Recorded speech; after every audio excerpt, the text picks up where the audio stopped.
The massive space station Concordia hung in the void like a crystal flower, its radiant spires catching the light of a nearby star. It was the neutral heart of galactic diplomacy, a place where wars had ended, alliances had been born, and entire civilizations had been reshaped. Today, it hosted what many whispered might be the final conversation between humanity and the rest of the galaxy. Admiral Sarah Chen walked the gleaming corridors, her plain black uniform stark against the extravagant robes, armors, and environmental suits of the alien delegates she passed. Some had scales that shimmered with their emotions. Others floated in elaborate containment shells filled with strange gases. A few looked deceptively human, until their silver eyes or too many fingers betrayed the difference. All of them watched her. She could feel their thoughts behind their gazes. This was the representative of the species that had somehow fought the galaxy to a standstill. The woman who might decide whether the war continued or ended. The main conference hall was vast, designed to accommodate creatures of impossible size and variety. At its center stood a great circular table carved from a single piece of crystallized starlight. 12 seats ringed it. 11 were already filled by the most powerful leaders in known space. The 12th, deliberately designed for human anatomy, waited for her. Ambassador Zdar of the Vorthak rose as Chen entered. His crystalline body caught and refracted the chamber's light, and his voice rang like distant wind chimes. "Admiral Chen," he said warmly, "thank you for coming. Please, take your seat." Chen nodded and sat. She reached into her jacket and drew out a simple notebook and pen. The scratching of the nib across paper drew faint, derisive laughter from several delegates. "Still using primitive tools," sneered Ambassador Vexhai of the Moranian Empire, her serpentine body coiled across a chair designed for her six-armed frame. "Charming, backward, almost quaint." Chen ignored the remark and kept writing. She had learned long ago that silence, patience, and persistence were often humanity's sharpest weapons. Zdar raised his hand, and a holographic display blossomed into existence above the table. Star charts appeared, marked with zones of conflict. The red lines of human-controlled territory had expanded dramatically in just 3 years. "Let us begin with facts," Czar intoned. 3 years ago, humanity emerged from isolation. You had barely achieved faster-than-light travel. Your technology was primitive. Your population, a mere 8 billion, scattered across a handful of worlds. And yet, the projection shifted to battle reports. Colonies lost, fleets destroyed, supply lines cut. Somehow, you have destabilized entire sectors. Entire civilizations fear you. How do you explain this? Chen made another note in her book and answered simply, "We are resourceful." The delegates burst into laughter. Ambassador Krelith of the asteroid miners slammed a massive stone fist against the table, grinding his rocky hide against itself. "Resourceful? You are pests. Clever pests, yes, but pests nonetheless. You bite and hide. You run like cowards. You have no honor." Chen lifted her eyes briefly, calm and sharp. "Honor is a luxury. We prefer to win." The Hive Collective's representative, General Coxmoon, leaned forward, her mandibles clicking. Her tone was flat, cold. "Then hear our terms. Accept them, and your species survives. Refuse, and we will reduce every human world to ash." The crystal hologram shifted again, this time centering on Sol. Earth glowed in blue, surrounded by lists of demands. Tsar read them aloud with solemn precision. Immediate disarmament of all human forces. Withdrawal into the Sol system under supervision. Surrender of military leaders for trial. Dismantling of industry. Reparations in labor and resources. And finally, humanity's acceptance of protectorate status under hegemony rule. You will even apologize, Tsar concluded, his crystalline voice almost melodic. We are merciful. We could wipe you out, but we choose restraint. Our fleets outnumber yours 10,000 to 1. Your entire population could fit inside one of our cities. Accept and live. Refuse, and you are nothing. Ambassador Silthus of the aquatic domain added softly, her voice bubbling through her translator. You are young, immature. With proper guidance, your kind may yet earn its place. Accept this mercy, and you might one day mature. Chen finished her notes, closed the book, and placed her pen neatly on the table. She looked at each of them in turn.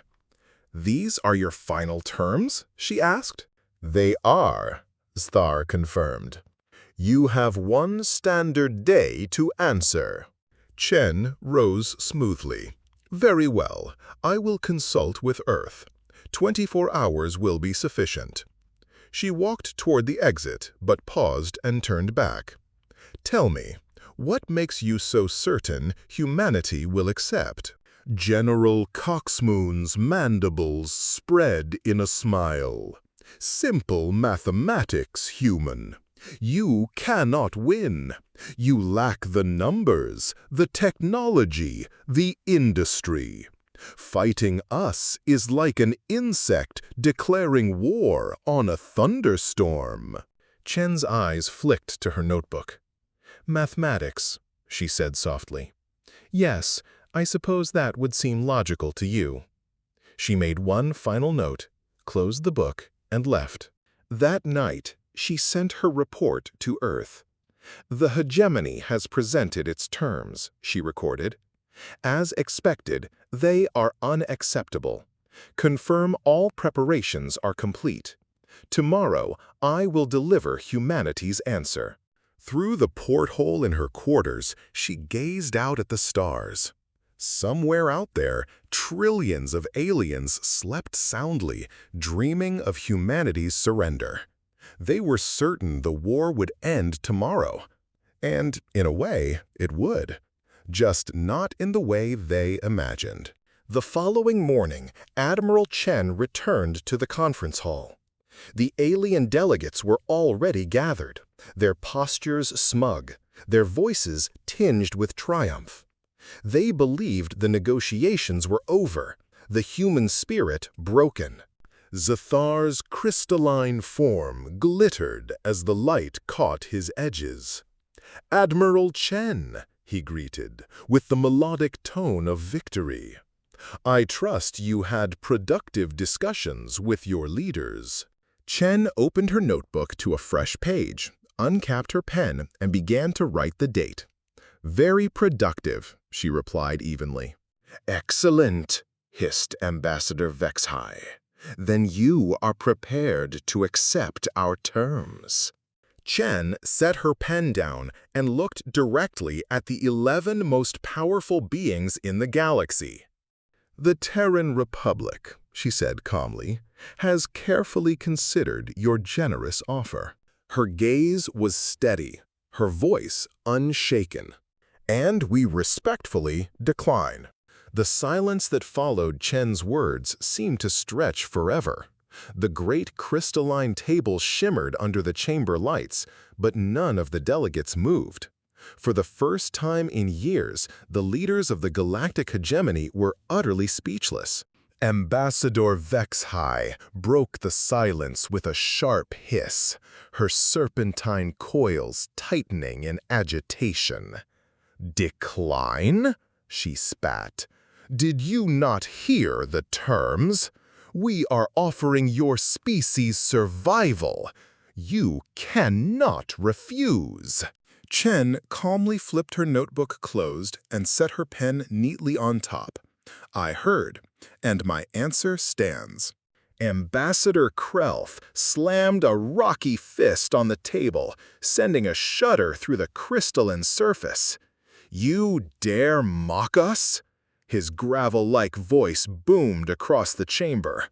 "Your species is on the brink of annihilation. Do you think bravery will save you when our fleets blot out your stars?" Chen tilted her head slightly. "It is not bravery, it is calculation." The delegates froze. A single ripple of unease passed among them, subtle but unmistakable. Chen's words were too calm, too certain. General Coxmoon's mandibles clicked in agitation. "Explain yourself. What possible calculation leads you to this madness?" Chen rose from her chair, her movements deliberate and unhurried. She placed her notebook under one arm and folded her hands behind her back, a posture eerily similar to the great admirals of history. Her gaze swept the table. "You believe humanity cannot win," she began. "That is the foundation of every assumption in your terms. You count our ships, our worlds, our population, and compare them to your own. By those numbers, yes, we should have lost long ago." She paused, letting her words sink in. The crystalline walls of Concordia seemed to amplify the silence. "But your mathematics," Chen continued, "has one fatal flaw. You assume the war we have been fighting is the war we intended to fight." Ambassador Silthis of the aquatic domain leaned forward in her liquid-filled chamber, bubbles rising around her face. "Riddles will not save you, human. You are outnumbered and outmatched. That is fact." Chen's lips curved into the faintest suggestion of a smile. "Perhaps. But numbers and technology are not what win wars. History, human history, has proven this again and again. Wars are not won by those with the most resources. Wars are won by those who adapt fastest." Her eyes swept across the assembly, steady and unblinking. "And no species adapts faster than humanity." The words landed like a blade striking stone. Several delegates shifted uncomfortably, crystalline limbs twitching, scaled bodies rippling with unease. They all remembered the reports. Human ships using alien technology in ways its inventors had never conceived. Human tactics overturning centuries of accepted military doctrine. Human soldiers fighting with terrifying efficiency. General Coxmoon's mandibles ground together. "Empty boasts. Adaptation will not save you when our fleets descend on Earth." Chen leaned forward slightly, her voice dropping into a tone that was both calm and chilling. "That is where your error lies. You believe Earth is vulnerable, that you can end this war with a single strike, but Earth," she let the pause stretch, "is ready." The delegates stared at her, waiting for clarification. None came. Finally, Zafar spoke, his crystalline voice softer now, edged with uncertainty. "Admiral Chen, what has humanity done?" Chen simply picked up her notebook, tucked it under her arm, and gave a slight bow. "You will have your answer soon enough." With that, she turned and walked out of the chamber, leaving 11 of the most powerful beings in the galaxy staring at each other in uneasy silence. For the first time since the war began, doubt had taken root among them. And deep within the Sol system, humanity's greatest secret waited to be revealed. The corridors of Concordia echoed with the sound of Chen's steady footsteps as she left the chamber. Behind her, the council erupted into argument. Hissing, chittering, grinding voices clashing in disbelief and fury. She did not look back. Humanity's answer had been delivered, and soon the galaxy would understand its weight. Far across the void, in the cradle of humanity's home system, preparations reached their final stage. Deep beneath Earth's crust, hidden under oceans, and buried within the dark side of the moon, colossal machines hummed to life. The project had been kept secret even from most of humanity's allies, because it was more than a weapon. It was survival. The initiative had a name spoken only in whispers: Project Aegis. For decades, humanity had been underestimated. While alien civilizations debated treaties and power balances, humans had poured every resource into building something no one believed they were capable of: an interlinked defense and strike network spanning the entire Sol system. Tens of thousands of orbital platforms, automated shipyards, weaponized asteroids, and experimental drives, all hidden under veils of electronic deception. At the heart of it all was Earth itself. Not merely a homeworld, but a fortress. Layers of planetary shields, vast railgun arrays buried in continents, and fleets concealed within the asteroid belt. The industrial capacity of humanity, dismissed as insignificant by the hegemony, had been redirected in silence and secrecy toward this singular goal. But weapons alone were not enough. Humanity had another advantage, one no calculation could predict: adaptation. Over the years of war, human engineers had scavenged alien wrecks, reverse engineering technologies their creators had long since taken for granted. Faster-than-light navigation systems, shield harmonics, plasma conduits, all redesigned with brutal human pragmatism. The result was not elegance, but something far more dangerous: unpredictability. The aliens believed humanity was cornered. In truth, they had walked into humanity's greatest trap. Back aboard Concordia, the council still argued. Ambassador Vexhai hissed in rage, slamming her coils against the crystalline floor. "This is a bluff. The humans cannot possibly resist us." Zathar's crystal body pulsed with faint light, betraying unease. And yet, why refuse surrender if defeat is certain? Chen is not a fool. Humans fight like cornered animals, but she speaks as if she has already won. General Coxmoon's mandibles snapped in frustration. "Then we crush them. Immediately. Deploy the fleets.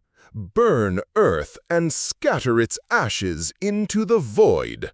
Let this project of theirs die unborn." But for the first time, hesitation rippled through the council. None of them had expected such quiet defiance.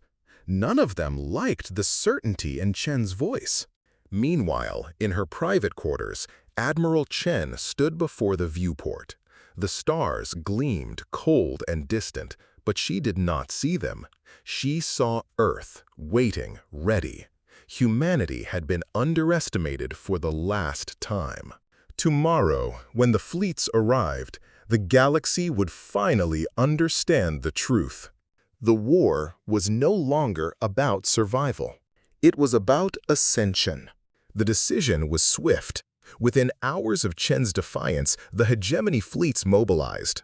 More than 10,000 warships, an armada so vast it blotted out stars when viewed from nearby systems, converged on the Sol sector. Entire species had committed their strength. Crystalline dreadnoughts of the Vorthak, swarms of hive carriers, the fluidic leviathans of the aquatic empires, and endless numbers of automated drones built for attrition. To the council, it was overwhelming force. Mathematics made flesh. Humanity had no chance. Admiral Chen, however, sat calmly in her quarters aboard Concordia. She wrote one final entry into her notebook before transmitting a single word to Earth. Proceed. In the Sol system, the trap began to unfold. The alien fleets translated into real space at the edge of the system, expecting scattered human defenses. Instead, they found silence. No ships moved to intercept them. No transmissions cluttered the void. It was too quiet. "Where are they?" Coxmoon hissed across the command channel, her mandibles scraping against one another. "Where is their resistance?" Then the asteroids moved.